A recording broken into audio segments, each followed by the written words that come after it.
Hello मेरे भाई, कैसे हैं? स्वागत है आप लोग का आदर्श अकेडमी क्लासेस में। चलिए तो शुरू करते हैं। आज सोमवार है और लेके हाजिर ग्रुप डी एनटीपीसी के लिए जो है डेली जो है मंडे टू फ्राइडे जो है टेस्ट डिस्कशन चलता है जीके जीएस का। तो चलिए शुरू करते हैं। और पहला क्वेश्चन आपके सामने है। कहता है पहला क्वेश्चन, रेलवे द्वारा श्रमिकों को हर्जाने कानून कब दिया गया था? चलिए फटाफट बनाइए तो इसका आंसर क्या होगा। ठीक है,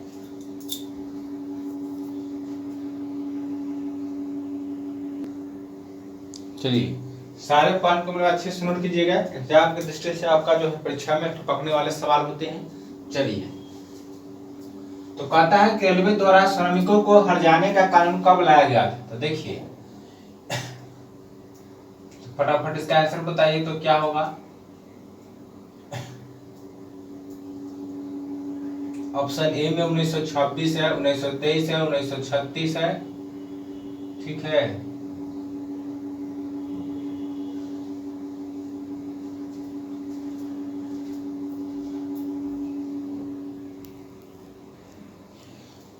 चलिए आप लोग बना लिए होंगे। तो देखिए क्वेश्चन था, पहला क्वेश्चन, रेलवे द्वारा श्रमिकों को हर्जाने का कानून जो है यह कब लाया गया था कि श्रमिकों को जो है हर्जाने दिया जाएगा?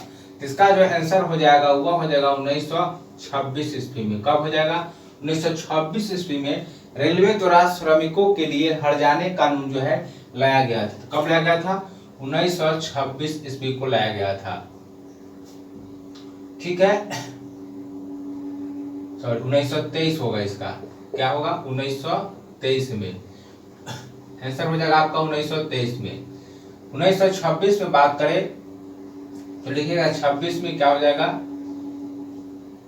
भारतीय ट्रेड यूनियन, भारतीय ट्रेड यूनियन जो रेलवे में, इसकी गठन 1926 ईस्वी में हुआ था। लेकिन रेलवे के श्रमिकों को हर्जाने की व्यवस्था जो किया गया था वह 1923 ईस्वी में किया गया था। लेकिन अगर आपसे पूछ ले कि पूछे कि भारतीय ट्रेड यूनियन जो है, तो लिखिएगा भारतीय ट्रेड यूनियन का गठन जो है, कानून जो है, ट्रेड यूनियन जो कानून लाया गया था, यह कानून जो है आपको लाया कब? 1926 ईस्वी में। कब? 1926 ईस्वी के। ठीक है, बात करते हैं 1936 ईस्वी में। 1936 ईस्वी लिखिएगा मजदूरी भुगतान, क्या लाया गया था? मजदूरी भुगतान अधिनियम। मजदूरी भुगतान अधिनियम जो है रेल कर्मचारियों के लिए जो है 1900 कब लाया गया? 1936 ईस्वी में लाया गया। ठीक है, और 1977 में लिखिएगा 1977 में लाया गया कर्मचारी बीमा योजना।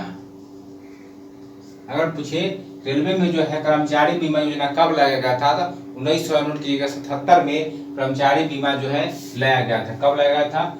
1977 में। तो सारे पॉइंट जो नोट कर लीजिएगा। लेकिन अगर आपसे पूछ ले कि समूह बीमा योजना, ठीक है, लेकिन इसी जगह लिख लीजिएगा। लेकिन अगर पूछे कर्मचारियों के लिए, लेकिन अगर पूछ ले आपसे कि समूह बीमा योजना, तो लिख लीजिएगा यह 1980 में लाया गया था। कब लाया गया? 1980 में समूह बीमा योजना लाया गया था। चलिए नोट कर लीजिए। तो क्वेश्चन था कि रेलवे द्वारा श्रमिकों को हर्जाने का कानून कब लाया गया? इसका आंसर क्या हो जाएगा आपका? 1923 ईस्वी में। ठीक है, तो भारतीय ट्रेड यूनियन अधिनियम कानून कब आया? 1926 में आया। मजदूरी भुगतान अधिनियम कब आया? 1923 ईस्वी में आया। रेलवे में कर्मचारी बीमा योजना जो कब आया? 1977 में आया। लेकिन समूह बीमा योजना पूछ ले तो 1980 ईस्वी में हुआ। चलिए सारे को नोट कर लीजिए। दूसरा क्वेश्चन कहता है कि लेड ऑक्साइड का व्यापारिक नाम क्या है? तो लेड ऑक्साइड का व्यापारिक नाम जो है लिथार्ज। व्यापारिक नाम मतलब कि व्यापारिक नाम कहने का मतलब कि व्यापारिक तौर पर जो इसे बेचा जाता है तो उस स्थिति में इसका नाम क्या होता है? व्यापारिक नाम जो है लिथार्ज होता है। क्या होता है? लिथार्ज। बात करते हैं लेड ऑक्साइड का यानी सीसा का, तो लिखिएगा सीसा जो है यह जो है विद्युतहीन चालक, क्या है? विद्युतहीन चालक होता है। और इसे जो है लिखिएगा अति शीतित द्रव के नाम से जाना जाता है। पूछेगा कि निम्नलिखित में से कौन अस्थितित द्रव है, तो सीसा। और ये जो है सर्वाधिक हीन चालक मतलब विद्युत का उचारक होता है। ठीक है, चलिए कहता है कि सबने अवज्ञा आंदोलन को अंतिम रूप से कब जो है वापस लिया गया, तो 12 मार्च 1930 ईस्वी को जो है खत्म शुरुआत होता है सबने अवज्ञा आंदोलन यानी नमक कानून आंदोलन को ही सबने अवज्ञा आंदोलन कहते हैं। लेकिन ये 7 अप्रैल 1932 ईस्वी को जो है अंतिम रूप से बंद कर दिया गया था। गांधी में समझौता हुआ था 4 मार्च 1931 को, उस समय इसको जो है बंद किया गया था। लेकिन उसके बाद जब गोलमेज सम्मेलन हुआ तो उसमें गांधी जी जो है उससे संतुष्ट नहीं हुए, तो पुनः जो है सविनय आंदोलन जो है चला और अंतिम रूप से नोट कीजिएगा 7 अप्रैल 1932 को जो है बंद होता है। और लिखिएगा 12 मार्च 1930 ईस्वी को शुरू होता है। ठीक है, और गांधी समझौता जब होता है तो 4 मार्च 1931 ईस्वी को इसे जो है बंद किया जाता है। ठीक है, लेकिन 32 में गोलमेज सम्मेलन होता है, उसमें गांधी जी उससे संतुष्ट नहीं होते हैं जो बातें इसमें कहा गया था। ठीक है, तो उसके बाद पुनः जो है शुरू होता है सविनय अवज्ञा आंदोलन और अंतिम रूप से 7 अप्रैल 1932 को सविनय अवज्ञा आंदोलन जो है खत्म हो जाता है। इसमें महात्मा गांधी नोट कीजिएगा, ये जो नमक कानून आंदोलन था इसमें 78 अनुयायियों के साथ जो है पैदल यात्रा किए थे और इन्होंने जो नमक कानून बनाकर जो है नमक कानून तोड़ा था। तो चलिए ये था सारे पॉइंट, नोट कर लीजिए। देखते हैं चौथा क्वेश्चन।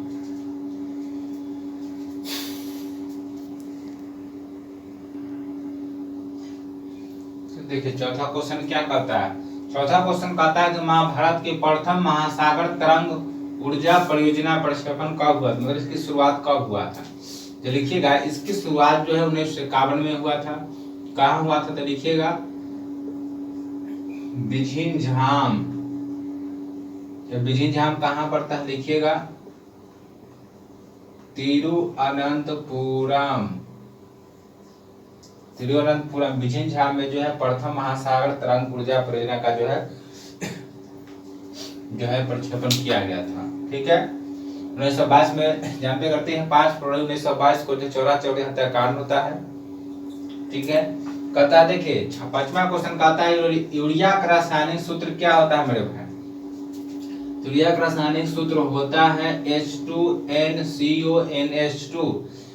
ठीक है, पिछले बार बीपीएससी में पूछा गया था तो यूरिया में कौन कौन सा जो है कार्बनिक यौगिक पाया जाता है। ठीक है, कौन कौन सा पदार्थ जो है पाया जाता है, एग्जाम दिए होंगे तो ध्यान में होगा।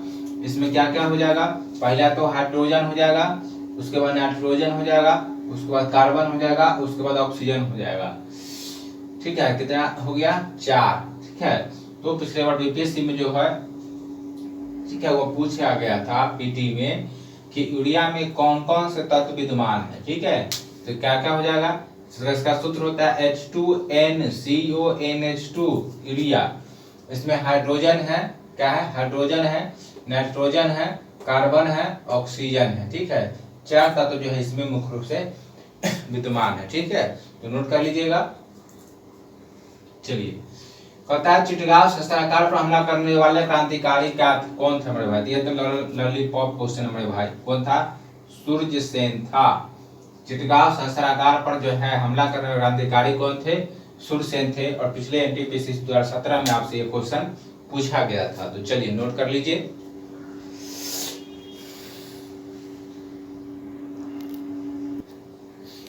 देखिए 7 नंबर क्वेश्चन क्या कहते हैं, किसी तार को कहता है खींचकर पहले से 3 गुना किया जाता है। देखिए तार की लंबाई अगर कहेगा खींचकर, ठीक है, खींचकर तान कर जो है लंबाई जो है बढ़ाया जाता है, तो उस स्थिति में क्या हो जाता है, उसका प्रतिरोध जो होता है, ठीक है, वह हो जाता है L स्क्वायर। क्या हो जाएगा प्रतिरोध उसका L स्क्वायर हो जाएगा। ठीक है, लंबाई का। तो कहता है किसी तार को खींचकर पहले से 3 गुना किया जाता है, मतलब 3 गुना किया जाता है। इसका मतलब 3 के स्क्वायर 9, यानी इसका जो है प्रतिरोध जो हो जाएगा वो पहले से कितना गुना हो जाएगा, 9 गुना होगा। ध्यान रखिए अगर खींच के करेगा तब इस स्थिति में क्या हो जाएगा, 9 गुना हो जाएगा आंसर। ध्यान रखिएगा, आंसर हो गया ए। कहता है माहेश्वर बांध किस नदी पर है, तो देखिए ये आपका नर्मदा नदी पर। ठीक है, महेश्वर बांध का है, चाहे कहे लिखिएगा ओंकारेश्वर परियोजना, ठीक है, तो वो भी कहाँ हो जाएगा, नर्मदा नदी पर। नागार्जुन सागर परियोजना जो कृष्णा नदी पर है, नोट कीजिएगा, किस पर है, कृष्णा नदी पर है, ठीक है।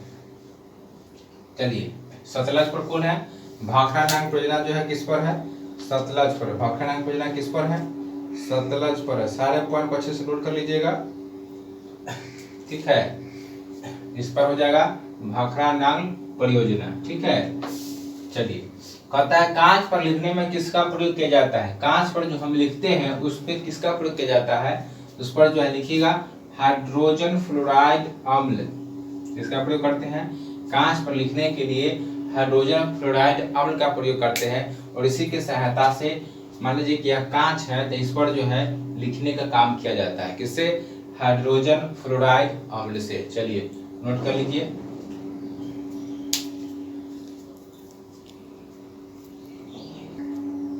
तो देखिए 10वां क्वेश्चन क्या कहता है, 10वां क्वेश्चन कहता है कि समुद्री घास है यानी समुद्री पौधा जो है वो किस कुल के अंतर्गत आते हैं। समुद्री पौधा मुख्य रूप से जो है आयोडीन का स्रोत होते हैं, उसमें आयोडीन पाया जाता है, लेकिन कहता है कि किस कुल में आते हैं, तो लिखिएगा समुद्री जो पौधे होते हैं, समुद्री घास है, यह जो है फाइकोफाइसी के अंतर्गत आते हैं। किसके अंतर्गत आते हैं, फाइकोफाइसी के अंतर्गत आते हैं।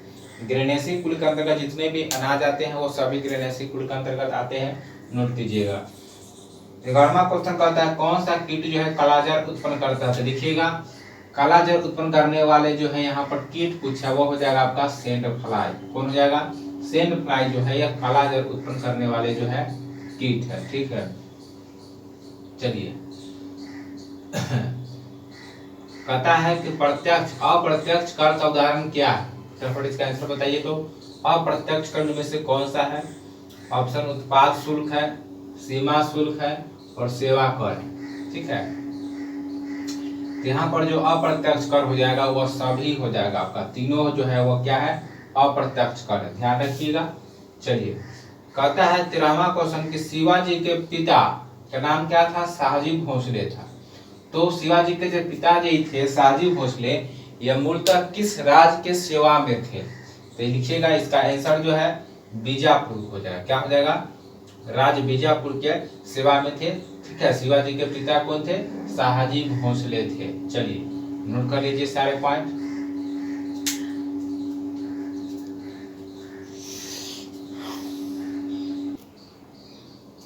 चलिए कहता है किस नोबेल पुरस्कार विजेता का वास्तविक नाम जो है वह है तेंजिंग ग्यात्से था, ठीक है। तो देखिए ये किसका नाम था, दलाई लामा का था। किसका नाम था, दलाई लामा। नोबेल पुरस्कार विजेता का नाम, वास्तविक नाम क्या था, लिखिएगा तेंजिंग ग्यात्से, ठीक है। मलाला यूसुफजई क्लास 30 को एक साथ जो है नोबेल प्राइज दिया गया था 14। कहता है कि 24वां संविधान संशोधन कौन हुआ था, यह तो मेरे भाई एकदम सिंपल क्वेश्चन है, कब हुआ, 78 में, कई बार इस बार जिक्र भी कर चुके हैं। कहता है जापान ने पर हर्बल पर आक्रमण कब किया, लिखिएगा 7 दिसंबर 1941 को जापान जो है पर हर्बल पर जो है आक्रमण करता है, ठीक है। इसके बाद लिखिएगा उसके बाद 6 अगस्त को हिरोशिमा और 9 अगस्त को नागासाकी पर अमेरिका जो है यूएसए, अमेरिका जो है परमाणु बम जो है गिराता है, ठीक है। तो क्वेश्चन पूछेगा जापान ने पर हर्बल पर आक्रमण कब किया, तो 7 दिसंबर 1941 को किया और अमेरिका जो है 45 में 6 अगस्त को हिरोशिमा पर और 9 अगस्त को नागासाकी पर जो है परमाणु एटम बम जो है धमाक से गिरा दिया, ठीक है। तो आपका आंसर क्या हो जाएगा, 1941 में। चलिए नोट कर लीजिए।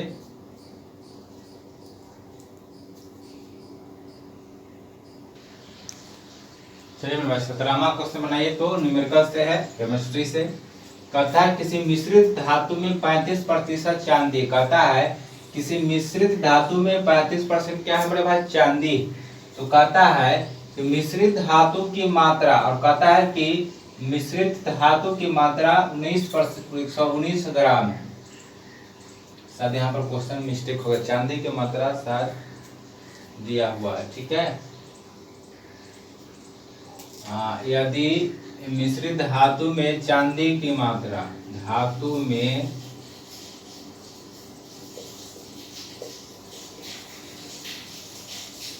चांदी की मात्रा 119 ग्राम है, तो कहता है मिश्रित धातु में अन्य तत्वों की मात्रा ज्ञात करें, ठीक है। यहाँ पर ठीक कर लीजिएगा, धातु में चांदी की मात्रा दिया हुआ है 119 ग्राम। कहता है कि किसी मिश्रित धातु में 35% चांदी है, ठीक है, और चांदी की मात्रा दिए हुए 119 ग्राम, तो कहता है कि मिश्रित धातु में अन्य तत्वों की मात्रा ज्ञात कर रहा है, ठीक है। आपका ऑप्शन है, चलिए 1 मिनट का समय फटाफट बनाइए तो न्यूमेरिकल।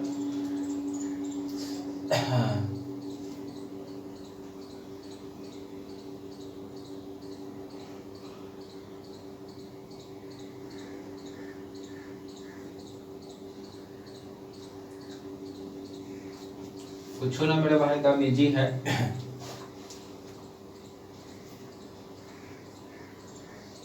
चलिए बना लिए होंगे।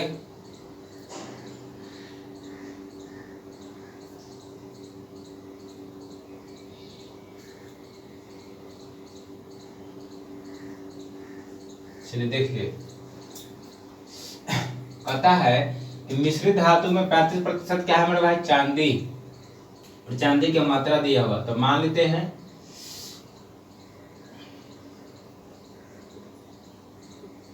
मिश्रित धातु की मात्रा मान लेते हैं 100 ग्राम, ठीक है। तो मिश्रित धातु का मतलब x का 35% यानी 35/100 कितना दिया हुआ, 119 दिया हुआ, ठीक है। काट दीजिए, 5 से कट जाएगा 7 मरतबा, या 5 से 20, 7 से कट जाएगा 17, 7 49, ठीक है। x का मान कितना आ जाएगा, 17 दूना 34, 340 ग्राम हो गया, ठीक है। मतलब टोटल जो हम माने थे, x को माने थे मिश्रित धातु की मात्रा, टोटल निकल गया।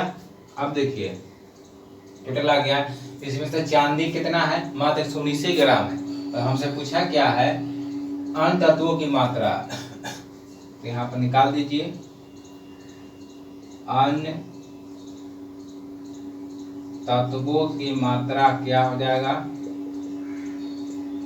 340 ग्राम टोटल है, और 119 ग्राम जो है चांदी, कितना हो जाएगा घटाकर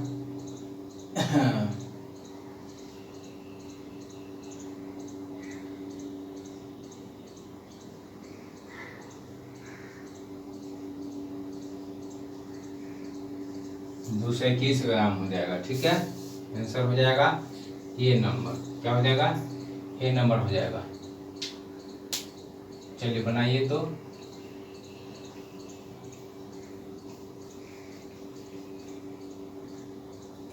सत्रह दूना 34, 340, ठीक है। चलिए नोट कर लीजिए।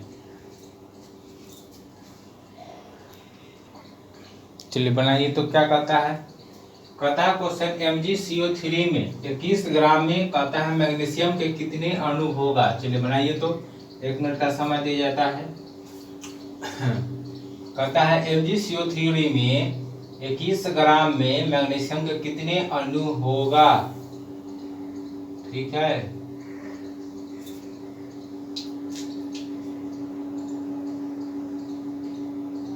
तो पहले इसका द्रव्यमान संख्या निकाल दीजिए, ठीक है। चलिए थोड़ा सा आपको मदद कर देते हैं। मैग्नीशियम का कितना हो जाएगा मेरे भाई, इसका हो जाएगा 24 हो जाएगा, इसका हो जाएगा 6 दूना 12, 24 12, और इसका हो जाएगा ऑक्सीजन का 16 या 48। चलिए सबको जोड़ दीजिए, आप बनाइए, टोटल हो जाएगा 84। चलिए आप बनाइए तो अब आसान हो जाएगा आपके लिए। सबसे पहला काम जो है यही होता है, इसका द्रव्यमान संख्या निकाल लीजिए, ठीक है, उसके बाद बनाइए।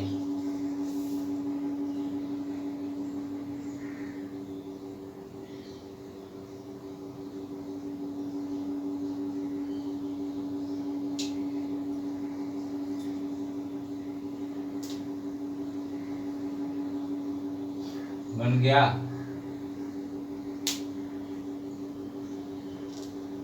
देखिए टोटल पहले इसका द्रव्यमान निकाल लीजिए, तो कितना हो जाएगा, टोटल निकाल दिए, कितना हो जाएगा 84 ग्राम। तो देखिए यानी 84 ग्राम में, कहता है 84 ग्राम में 1 ग्राम मैग्नीशियम के अणु, तो 84 ग्राम में 1 अणु, तो 1 ग्राम में हो जाएगा 1/84। अब पूछ रहा आपसे कितना, 21 ग्राम में, तो 1/84 हो जाएगा मेरे भाई, कितना हो जाएगा 1/84 हो जाएगा, ठीक है। कितना हो जाएगा, 21 से कट जाएगा, 4 मरतबे कटेगा, 1/4 0.25 अणु हो जाएगा। आंसर क्या आ जाएगा, ए नंबर 0.25 हो जाएगा।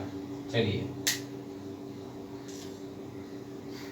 यहाँ 21 ग्राम में हो जाएगा कितना, 21 ग्राम में 1/84 गुणे 21। चलिए नोट कर लीजिए। इस टाइप के जब भी क्वेश्चन हो तो पहले जो है मेरे भाई क्या निकाल लीजिए, पहले जो है द्रव्यमान संख्या निकाल लीजिए, उसके रिस्पेक्ट में 21 ग्राम मैग्नीशियम में जो टोटल सभी का है उसमें जो है फिर निकाल लीजिए, एकदम इजी में निकल जाएगा। चलिए 19वां क्वेश्चन देखिए क्या कहता है, कहता है लेरिच लॉवर किसकी कृति, फटाफट बताइए किसका कृति है मेरे भाई। ऑप्शन ए में है डीएच लॉरेंस है, अर्थर कॉनन डायल है, कुर्तुल एंड हैदर, और डी में है लियो टॉल्स्टॉय।